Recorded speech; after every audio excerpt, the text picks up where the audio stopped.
ముందుగా శ్రీకృష్ణ ప్రార్థన.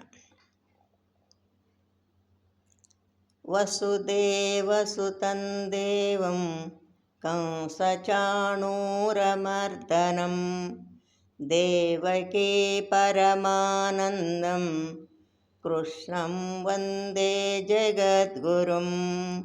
శ్రీకృష్ణం వందే జగద్గురుం. ఇప్పుడు శ్రీమద్ భగవద్గీత చతుర్థోధ్యాయం జ్ఞాన కర్మ సన్యాస యోగము నుండి 36వ శ్లోకం నేర్చున్నాం.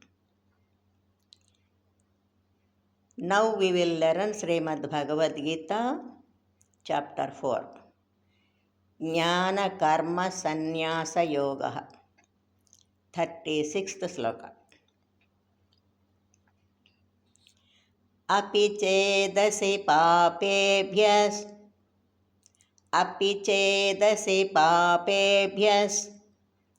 सर्वेभ्यः पापकृत्तमः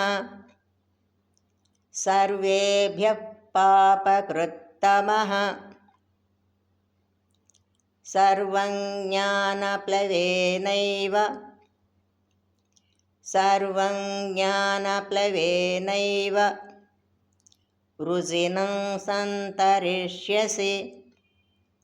वृजिनं सन्तरिष्यसि. Once again. अपि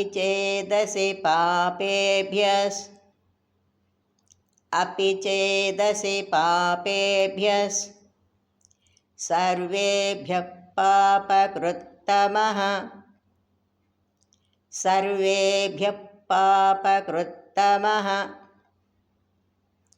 सर्वं ज्ञानप्लवेनैव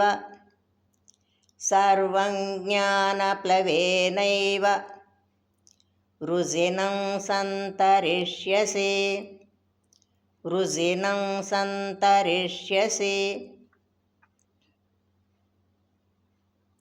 अपि चेदसि पापेभ्यः सर्वेभ्यः पापकृत्तमः सर्वं ज्ञानप्लवेनैव वृजिनं सन्तरिष्यसि. फुल् श्लोक. अपि चेदसि पापेभ्यः सर्वपापकृत्तमः सर्वेभ्यः पापकृत्तमः अपि चेदसि पापेभ्यः सर्वेभ्यः पापकृत्तमः सर्वं ज्ञानप्लवेनैव वृजिनं सन्तरिष्यसि. सर्वं ज्ञानप्लवेनैव वृजिनं सन्तरिष्यसि. अपि चेदसि पापेभ्यः सर्वेभ्यः पापकृत्तमः सर्वं ज्ञानप्लवेनैव वृजिनं सन्तरिष्यसि.